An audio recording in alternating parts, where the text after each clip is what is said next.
గారు శ్వేతపత్రం పేరుతో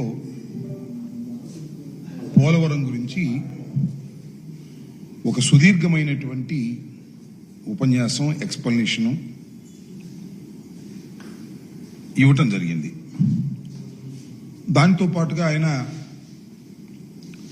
జగన్మోహన్ రెడ్డి గారిని వ్యక్తిగతంగా హననం చేయాలనేటువంటి పరుష పదజాలాలు చాలా విరివిగా వాడేటటువంటి ప్రయత్నం చేశారు. ఈ పోలవరం ప్రాజెక్ట్ అనేది జగన్మోహన్ రెడ్డి గారి వల్లనే నాశనం అయిపోయిందని, వైఎస్ఆర్ కాంగ్రెస్ పార్టీ ప్రభుత్వం అధికారంలోకి వచ్చిన తర్వాతే ఇది విధ్వంసం అయిపోయిందని చెప్పేటటువంటి ప్రయత్నం చేశారు.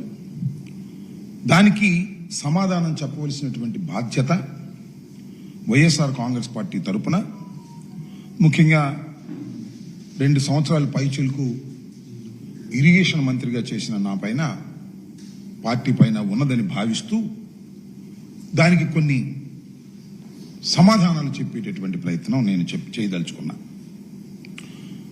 నేను ప్రధానంగా చెప్పదలుచుకున్నది ఏమిటంటే, 5 సంవత్సరాల పాటు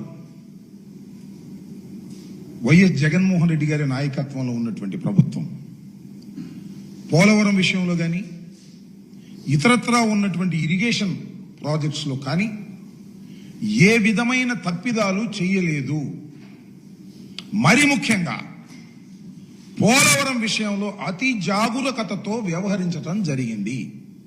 ఎక్కడ కూడా చిన్న తప్పిదం కూడా జరగకోకుండా శాస్త్రీయంగా ప్రోటోకాల్ ప్రకారం ఆ ప్రాజెక్టు నిర్మాణాన్ని కరోనా ఉన్నప్పటికీ కూడా అత్యంత వేగవంతంగా చేసేటటువంటి ప్రయత్నం జగన్మోహన్ రెడ్డి గారి ప్రభుత్వం చేసిందని ఈ సందర్భంగా నేను చెప్పదలుచుకున్నా.